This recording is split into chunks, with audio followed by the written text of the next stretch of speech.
ಏನು ಇವತ್ತು ಕನ್ನಡ ಸಾಹಿತ್ಯ ಪರಿಷತ್ತಿಗೆ ಜನಸಾಮಾನ್ಯ ದೃಷ್ಟಿಯಿಂದ ಒಂದು ಕೆಟ್ಟ ಒಂದು ಕಲ್ಪನೆ ಇದೆ, ಅದನ್ನು ಪರಿಸೋ ದೃಷ್ಟಿಯಲ್ಲಿ ಸರಿಪಡಿಸೋ ದೃಷ್ಟಿಯಲ್ಲಿ ಪ್ರಾಮಾಣಿಕವಾಗಿ ಶ್ರಮಿಸ್ತೇನೆ ಅನ್ನೋ ಭರವಸೆಯನ್ನು ಮಾತ್ರ ನಮ್ಮ ನಾಡಿನ ಕನ್ನಡ ಜನತೆ ಕೊಡಲಿಕ್ಕೆ ಇಷ್ಟಪಡ್ತೀನಿ. ಸರ್, ತಾವು ಬರ್ತಾ ನನಗೆ ಗೊತ್ತಿಲ್ಲ ಅವರು ಯಾರು ಬೆಂಬಲ ಇದೆ ಯಾರು ಬೆಂಬಲ ಇಲ್ಲ ಅಂತ ಪ್ರಕಟಪಡಿಸಲಿಕ್ಕೆ ಅವರು ನನಗೇನು ಮಾತಾಡಿದರೆ, ಬಟ್ ನನ್ನ ಭಾವನಾತ್ಮಕ ನನ್ನ ಜೊತೆಗಿದ್ದಾರೆ. ಭಾವನಾತ್ಮಕ ಇದನ್ನು ರೋಹಿದಾಸ್ ನಾಯಕರು ಇದ್ದಾರೆ, ಮಾಜಿ ಅಧ್ಯಕ್ಷರು, ತಾವೆಲ್ಲ ಇದೆ ನನ್ನ ಜೊತೆಗಳಲ್ಲಿ ಇದ್ದೀನಿ. ಸರ್, ಈಗ ಕನ್ನಡ ಸಾಹಿತ್ಯ ನೀವು ಜನಸಾಮಾನ್ಯರ ಸಂಸ್ಥೆ ಆಗಬೇಕು ಅಂತ ಹೇಳಿದ್ರು, ನಿಜವಾಗಿ ಹಾಗಾಗಿದೆ ಅಂತ ಯಾರೋ ಒಂದಿಷ್ಟು ಜನರ ಎಲ್ಲಿ ಲಾಬಿ ಮಾಡ್ತಾರೆ ಅಥವಾ ಎಲ್ಲಿ ಅಧಿಕಾರಕ್ಕಾಗಿ ಇದು ಮಾಡ್ತಾರೋ ಅದಕ್ಕೆ ಸೀಮಿತ ಆಗಿದೆ ಅನ್ನೋ ಆರೋಪ ಇದೆ. ಯಾರು ನಿಜವಾಗಿ ಜನಸಾಮಾನ್ಯರ ಸಾಹಿತ್ಯದ ಹತ್ರ ಹೋಗ್ಬೇಕು ಅಥವಾ ಇದು ಮಾಡಬೇಕು ಅಂತಾರೋ ಅಲ್ಲಿಗೆ ಮುಟ್ಟೋದೇ ಇಲ್ಲ. ಸರ್, ನನ್ನ ಆಸೆ ಇವಾಗಲೂ ಕನಿಷ್ಠ 1 ಕೋಟಿ ಕನ್ನಡಿಗರಾದರೂ ಸದಸ್ಯರಾಗಬೇಕು. ಕೇವಲ 3.5-4 ಲಕ್ಷ ಜನ ಸದಸ್ಯರಾಗ್ತಾರೆ, 6-7 ಕೋಟಿ ಕನ್ನಡಿಗರಿರುವ ಸಂದರ್ಭದಲ್ಲಿ. ಹಾಗಾಗಿ ನಾವು ಯುವಕರನ್ನು ಮುಟ್ಟಬೇಕು, ಮಕ್ಕಳನ್ನು ಮುಟ್ಟಬೇಕು. ಎಲ್ಲ ಸರ್ಕಾರಿ ಅಧಿಕಾರಿಗಳು ನೌಕರರು ಸಹ ಕನ್ನಡ ಸಾಹಿತ್ಯ ಪರಿಷತ್ ಸದಸ್ಯರಾಗಬೇಕು ಅಂತ ನಾವೊಂದು ಪ್ರೀತಿಯ ಮನವಿಯನ್ನು ಮಾಡ್ಕೊಳ್ತೇನೆ, ಸಾಧಿಸಲಿಕ್ಕೆ ಹೊರಡ್ತೇನೆ. ಹಾಗೆ ಸರ್ಕಾರಿ ನೌಕರರು ಎಲ್ಲ ಶಿಕ್ಷಕರು ಸಹ ಕಡ್ಡಾಯವಾಗಿ ಸಾಹಿತ್ಯ ಪರಿಷತ್ ಸದಸ್ಯರಾದಾಗ ಅದಕ್ಕೊಂದು ಪ್ರಜಾಪ್ರಭುತ್ವ ಡೆಮೋಕ್ರೆಟಿಕ್ ಒಂದು ಕಾನ್ಸೆಪ್ಟ್ ಬರುತ್ತೆ. ತಾವು ಹೇಳಿದಾಗೆ ಪ್ರಶಸ್ತಿಗಳು ಕೆಲವರಿಗೆ ಹೋಗುತ್ತೆ, ಕೆಲವು ಪ್ರಶಸ್ತಿಗಳು ಅದನ್ನು ಕೆಲವರು ಅವರೇ ತೆಗೆದುಕೊಳ್ಳುವಂಥದ್ದು. ಈ ವ್ಯವಸ್ಥೆಯನ್ನು ದೂರ ಮಾಡಿ ಒಂದು ಪಾರದರ್ಶಕ ವ್ಯವಸ್ಥೆಯನ್ನು ಮಾಡಲಿಕ್ಕೆ ಪ್ರಯತ್ನ ಪಡ್ತಾ. ಯಾಕೆಂದರೆ ಆಡಳಿತದ ಹಿನ್ನೆಲೆ ಇರೋದ್ರಿಂದ, ನನಗೆ ಸಾಹಿತ್ಯದ ಒಲವು ಇರೋದ್ರಿಂದ ಬಹುಶಃ ಆ ರೀತಿಯಲ್ಲಿ ಒಂದು ಪಾರದರ್ಶಕ ಸಂಸ್ಥೆಯಾಗಿ ಸಾಹಿತ್ಯ ಪರಿಷತ್ತನ್ನು ಮಾರ್ಪಡಿಸುವ ದೃಷ್ಟಿಯಲ್ಲಿ ಪುನಶ್ಚೇತನ ಕೊಡ್ತಕ್ಕಂಥ ಇದರಲ್ಲಿ ನಾನು ಪ್ರಾಮಾಣಿಕ ಪ್ರಯತ್ನಿಸ್ತೇನೆ ಅಂತ ಹೇಳ್ಬೋದು. ನೀವು ನನ್ನ ನಂತರ ನಾನು ನಿಮ್ಮ ಹತ್ರ ಬಂದು ಮತ್ತೆ ನಾನು ಅಕೌಂಟಬಿಲಿಟಿಯನ್ನು ತಮ್ಮ ತಿಳಿಸ್ತೇನೆ, ಏನು ಮಾಡ್ತೇನೆ, ಏನು ಮಾಡ್ತಾ ಇದ್ದೇನೆ. ಸರ್, ತಾವು ಭಾಳ ವಿಸ್ತಾರವಾದ ಅಧಿಕಾರಗಳನ್ನು ನಿರ್ವಹಿಸಿದ್ದೀರಿ, ಜವಾಬ್ದಾರಿ ನಿರ್ವಹಿಸಿದ್ದೀರಿ, IAS ಅಧಿಕಾರಿನೂ ಆಗಿದ್ದಿರಿ. ಇದೇ ಸಂದರ್ಭದಲ್ಲಿ ತಾವು ಕರ್ನಾಟಕ ಗಡಿ ಅಭಿವೃದ್ಧಿ ಪ್ರದೇಶದ ಅಧ್ಯಕ್ಷರಾಗಿದ್ದ ಸಂದರ್ಭದಲ್ಲಿ ಈಗ ಕಾರವಾರದಂಥ ಪ್ರದೇಶ ಇದು ಬೆಳಗಾವಿಗಿಂತ ಭಿನ್ನವಾಗಿದೆ, ಅಲ್ಲಿ ಗಲಾಟೆ ಇದೆ, ಇಲ್ಲಿ ಭಾವೈಕ್ಯತೆ ಇದೆ ಪರಸ್ಪರ. ಇಂತಹ ಒಂದು ಗಡಿ ಪ್ರದೇಶಕ್ಕೆ ತಾವು ಅಧ್ಯಕ್ಷರಾಗಿದ್ದ ಸಂದರ್ಭದಲ್ಲಿ ಯಾವ ಕೊಡುಗೆಯನ್ನು ನೀಡಿದ್ರಿ ಮತ್ತು ಕನ್ನಡ ಪರ ಸಂಘಟನೆಗಳನ್ನು ಬೆಳೆಸಲಿಕ್ಕೆ ಯಾವ ರೀತಿ ಶ್ರಮಿಸಿದ್ರಿ? ಇಲ್ಲಿನ ಜಿಲ್ಲಾಧಿಕಾರಿಗಳು, ಮುಖ್ಯ ಕಾರ್ಯನಿರ್ವಹಣಾಧಿಕಾರಿ, ಪೊಲೀಸ್ ವರಿಷ್ಠಾಧಿಕಾರಿ ಸಭೆ ನಡೆಸಿದ್ದೇನೆ, ಮಲೆಮೂಲನವರಿದ್ದರು.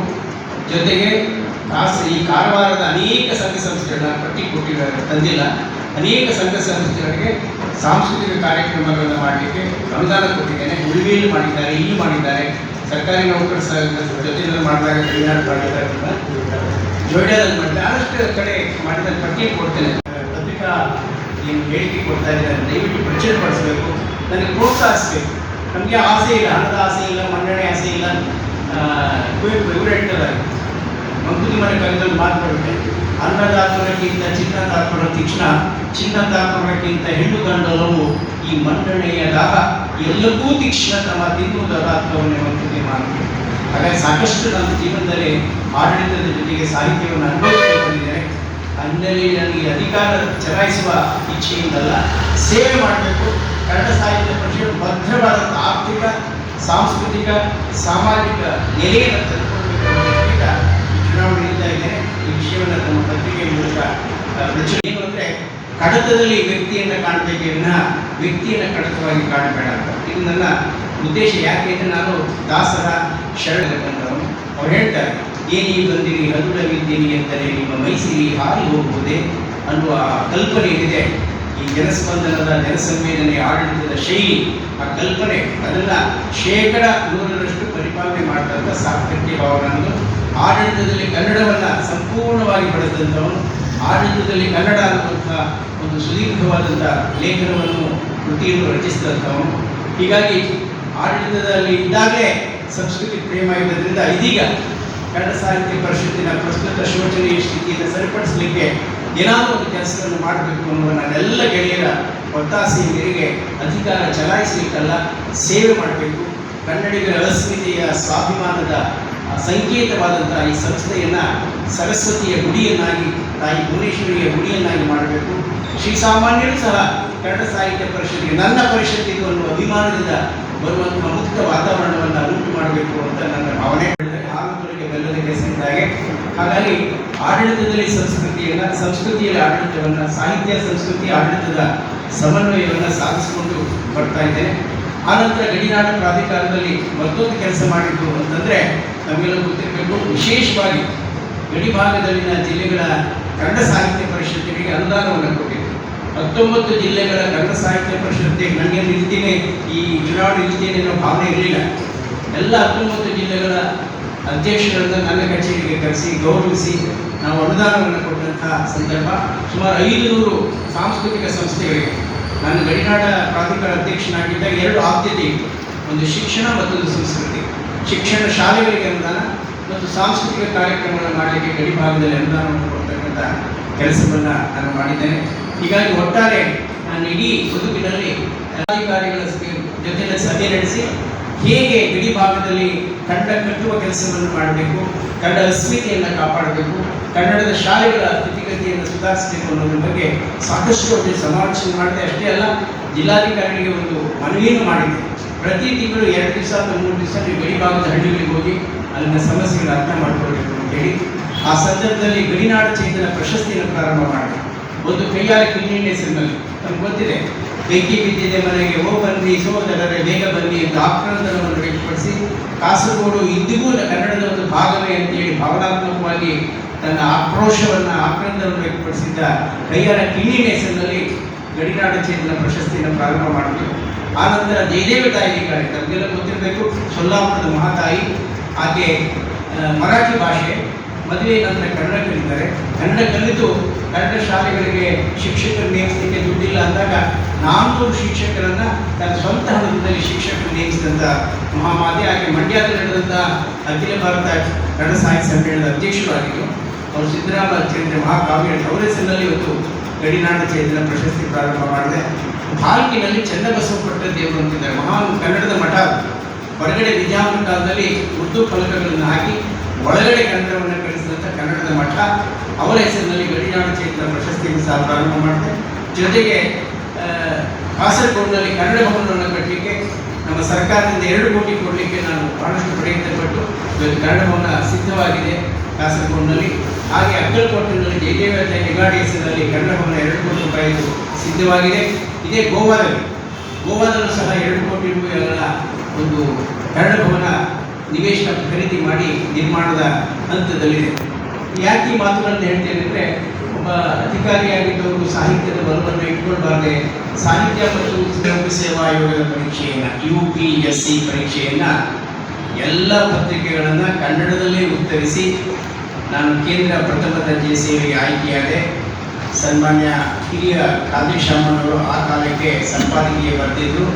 ಕನ್ನಡದಲ್ಲೂ ಉತ್ತರವನ್ನು ಬರೆದು ಕೇಂದ್ರ ಸೇವೆಗಳಿಗೆ ಆಯ್ಕೆ ಆಗಬಹುದು ಅನ್ನೋದನ್ನು ಇಂಥವರು ಸಾಬೀತುಪಡಿಸಿದ್ದಾರೆ ಅಂತೇಳಿ. ನಾನು ಅಸಿಸ್ಟೆಂಟ್ ಕಲೆಕ್ಟರ್ ಕಸ್ಟಮ್ಸ್ ಅಂತ ಕೇಂದ್ರ ಸೇವೆಗೆ ಆಯ್ಕೆಯಾದರೂ ಸಹ ನನಗೆ ಹೆಚ್ಚಿನ ಕನ್ನಡ ನಾಡು ನುಡಿ ಸಂಸ್ಕೃತಿಯ ಬಗ್ಗೆ ಅಭಿಮಾನ ಇದ್ದರಿಂದ ಕರ್ನಾಟಕ ಆಡಳಿತ ಸೇವೆಗೆ ಅದೇ ಕಾಲಕ್ಕೆ ನಾನು ಅಸಿಸ್ಟೆಂಟ್ ಕಮಿಷನರ್ ಆಗಿ ಆಯ್ಕೆಯಾಗಿದೆ. ನಾನು ನಾಡು ನುಡಿಯ ಹಿನ್ನೆಲೆಯಲ್ಲಿ ನಾನು ಕೇಂದ್ರ ಸೇವೆಗೆ ಹೋಗುವ ಬದಲು ರಾಜ್ಯ ಸೇವೆಗೆ ಆಯ್ಕೆ ಮಾಡಿಕೊಂಡೆ.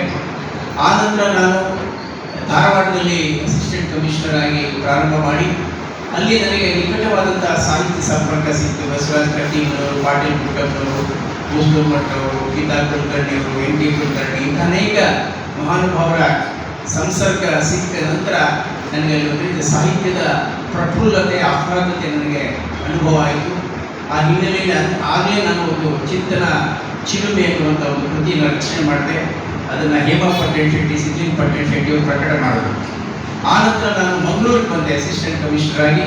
ಅಲ್ಲೂ ಸಹ ಅನೇಕ ಸಾಹಿತ್ಯಿಕ ಸಾಂಸ್ಕೃತಿಕ ಕಾರ್ಯಕ್ರಮಗಳನ್ನು ಮಾಡೋದ್ರ ಮೂಲಕ ಆ ಮಂಗಳೂರಿನ ಜನತೆಯ ಪ್ರೀತಿಯನ್ನು ಗಳಿಸುವಲ್ಲಿ ನಾನು ಸಫಲನಾದೆ ಎನ್ನುವ ಸಾರ್ಥಕ್ಯ ಭಾವ ನಂದು.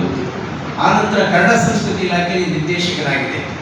ಕನ್ನಡ ಸಂಸ್ಕೃತಿ ಇಲಾಖೆ ಯಾಕೆ ನಾನು ಕನ್ನಡಕ್ಕೆ ಸಂಬಂಧಪಟ್ಟ ಇಲಾಖೆಗಳನ್ನೇ ಆಯ್ಕೆ ಮಾಡಿಕೊಂಡೆ, ಕಾರಣ ಏನಂದರೆ ಕನ್ನಡದ ಒಲವಿತ್ತು, ನನಗೆ ಕನ್ನಡದ ಬಗ್ಗೆ ಪ್ರೀತಿ ಇತ್ತು. ಕನ್ನಡ ಸಂಸ್ಕೃತಿ ಇಲಾಖೆ ನಿರ್ದೇಶಕನಾಗಿ ಅನೇಕ ಕಲಾವಿದರಿಗೆ ಭಾಷಾಸನ ಕೊಡಿಸುವ ಬಗ್ಗೆ ಮತ್ತು ಉದ್ಯಾನವನದಲ್ಲಿ ಉದಿರಾದ ಮನೆಯ ಬೆಳೆದಲ್ಲಿ ಮಾತುಕತೆ,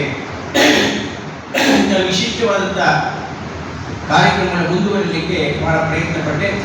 ಜೊತೆಗೆ ಅದೇ ಸಂದರ್ಭದಲ್ಲಿ ವಚನಗಳಲ್ಲಿ ಸಾಮಾಜಿಕ ಚಿಂತನೆ ಎನ್ನುವ ಮಹಾಪ್ರಬಂಧಕ್ಕೆ ಹಂಪಿ ವಿಶ್ವವಿದ್ಯಾನಿಲಯದಿಂದ ಡಿಲಿಟ್ ಅನ್ನು ಸಹ ಪಡ್ಕೊಂಡೆ, ಡಾಕ್ಟರೇಟ್ ಅನ್ನು ಪಡ್ಕೊಂಡೆ. ಆನಂತರ ಕನ್ನಡ ಅಭಿವೃದ್ಧಿ ಪ್ರಾಧಿಕಾರದ ಕಾರ್ಯದರ್ಶಿಯೂ ಆಗಿದೆ. ಕನ್ನಡಕ್ಕೆ ಸಂಬಂಧಪಟ್ಟಂಥ ಇಲಾಖೆಗಳನ್ನು ಆಯ್ಕೆ ಮಾಡಿಕೊಂಡೆ. ಕಾರಣ ನನ್ನ ಕನ್ನಡದ ಬಗ್ಗೆ ಹೆಚ್ಚಿನ ಪ್ರೀತಿ ಮತ್ತು ಭಕ್ತಿ, ಶ್ರದ್ಧೆ, ನಿಷ್ಠೆ ಇದ್ದಿದ್ದರಿಂದ ಕರ್ನಾಟಕ ಗಡಿ ಪ್ರದೇಶ ಕರ್ನಾಟಕ ಅಭಿವೃದ್ಧಿ ಪ್ರಾಧಿಕಾರ ಕನಸುಗಳನ್ನು ಕಟ್ಟಿಕೊಳ್ಬೇಕು ಅನ್ನೋದು ನನ್ನ ಮೊದಲಿನಿಂದಲೂ ನನಗೆ ಇರ್ತಕ್ಕಂಥ ಒಂದು ಭರವಸೆಯ ಮಾತುಗಳು ಮತ್ತು ಆಶಯ.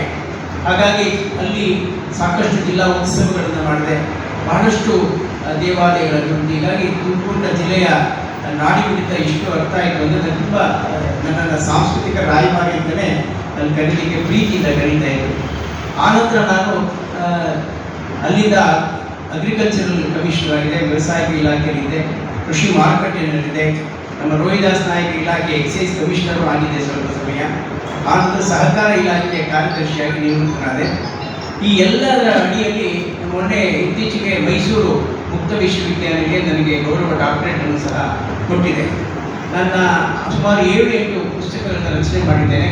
ಚಿಂತನ ಚಿಲುಮೆ, ಚಿಂತನ ಚೇತನ, ಚಿಂತನ ಕಿರಣ, ಅರಿವಿಯಲು, ಮಾತಿಂಬದ ಜ್ಯೋತಿರ್ಲಿಂಗ, ವಚನಗಳಲ್ಲಿ ಸಾಮಾಜಿಕ ಚಿಂತನೆ, ಇಂತಹ ಅನೇಕ ಕೃತಿಗಳನ್ನು ರಚನೆ ಮಾಡಿ ನಿಯತಕಾಲಿಕಕ್ಕೂ ಸಹ ಅಂಕಣಗಳನ್ನು ಆಗಾಗ್ಗೆ ಬರೀತಾ ಇರ್ತೇನೆ. ಮತ್ತು ನಾನು ರಾಷ್ಟ್ರ ಮತ್ತು ಅಂತಾರಾಷ್ಟ್ರೀಯ ಮಟ್ಟದಲ್ಲಿ ಸಾಹಿತ್ಯಗಳ ಸಾಹಿತ್ಯದ ಬಗ್ಗೆ, ವಚನ ಸಾಹಿತ್ಯದ ಬಗ್ಗೆ ವಿಶೇಷ ವಿಮರ್ಶೆ ಹೇಳಿಕೊಡ್ತಾ ಬಂದಿದ್ದೇನೆ. ನಾನು ನಿವೃತ್ತಿ ಆದಮೇಲೆ ಮಾನ್ಯ ರಾಜ್ಯಪಾಲರು ನನಗೆ ಇಂಡಿಯನ್ ರೆಡ್ ಕ್ರಾಸ್ ಸಂಸ್ಥೆಗೆ ವೈಸ್ ಪ್ರೆಸಿಡೆಂಟ್ ಅಂತ ಮಾಡಿ ಬಹಳ ಪ್ರಮುಖವಾದ ಸೇವೆಯ ಹುದ್ದೆ. ಮೊದಲಿಂದ ನಾನು ಅಧಿಕಾರವನ್ನು ಸೇವೆಗೆ ಇರುವಂಥ ಒಂದು ಅವಕಾಶ ಅಂತ ಭಾವಿಸಿದ್ದೇನೆ. ಅಧಿಕಾರ ಚಲಾಯಿಸುವಂಥ ಒಂದು ಸ್ಥಾನ ಅಂತ ಭಾವಿಸಿಲ್ಲ. ಯಾಕೆಂದರೆ ನಾನು ಆದಿಕವಿ ಪಂಪನ ಮಾತಿನಲ್ಲಿ ನಂಬಿಕೆ ಇಟ್ಕೊಂಡಿರ್ತಕ್ಕಂಥದ್ದು. ಪಂಪ ಹೇಳ್ತಾನೆ, ಅಹಂಕಾರ ಅವರ ವಿಶ್ವೇಶ್ವರಯ್ಯನವರು, ಮಿರ್ಜಾ ಇಸ್ರಾಯಿಲ್ರವರು ಮತ್ತು ನಂಜುಂಡಯ್ಯನವರು ಅವ್ರು ನ್ಯಾಯಮೂರ್ತಿಗಳಾಗಿ ಅಂಥ ಮಹಾನುಭಾವ ಸ್ಥಾಪನೆ ಮಾಡಿದಂಥ ಒಂದು ಪವಿತ್ರವಾದಂಥ ಸಾಹಿತ್ಯ ಸರಸ್ವತಿಯ ದೇಗುಲ. ಆ ದೇಗುಲದ ಗರ್ಭಗುಡಿಯಲ್ಲಿ ಸಾಹಿತ್ಯದ ಆರಾಧನೆ ನಿರಂತರವಾಗಿ ನಡೀಬೇಕು ಅನ್ನೋದು ನನ್ನ ಆಕಾಂಕ್ಷೆ. ಜೊತೆಗೆ ನಮಗೆಲ್ಲ ಗೊತ್ತಿದೆ, ಅನೇಕ ಆಡಳಿತ ನಡೆಸಿದಂಥವರು ಬಹಳಷ್ಟು ಜನ ಸಾಹಿತಿಗಳಾಗಿದ್ದಾರೆ. ಅನೇಕ ನವರತ್ನ ರಾಮರಾಯ ಇರ್ಬೋದು, ಸಿದ್ದೇ ಪುರಾಣಿಕರು, ಮಾಸ್ತಿ ವೆಂಕಟೇಶ್ವರ, ಎಚ್.ಎಲ್. ನಾಗೇಗೌಡರು, ಉದಾಹರಣೆ ರೋಹಿದಾಸ್ ನಾಯಕ್ ಕೂಡ ಅವರ ಆಡಳಿತದಲ್ಲಿದ್ದು ಸಾಹಿತ್ಯವನ್ನು ಬೆಳೆಸ್ಕೊಂಡು ಜಿಲ್ಲಾ ಕನ್ನಡ ಸಾಹಿತ್ಯ ಪರಿಷತ್ ಅಧ್ಯಕ್ಷರಾಗಿ ಬಹಳ ಒಳ್ಳೆಯ ಕೆಲಸ ಮಾಡ್ತಾರೆ.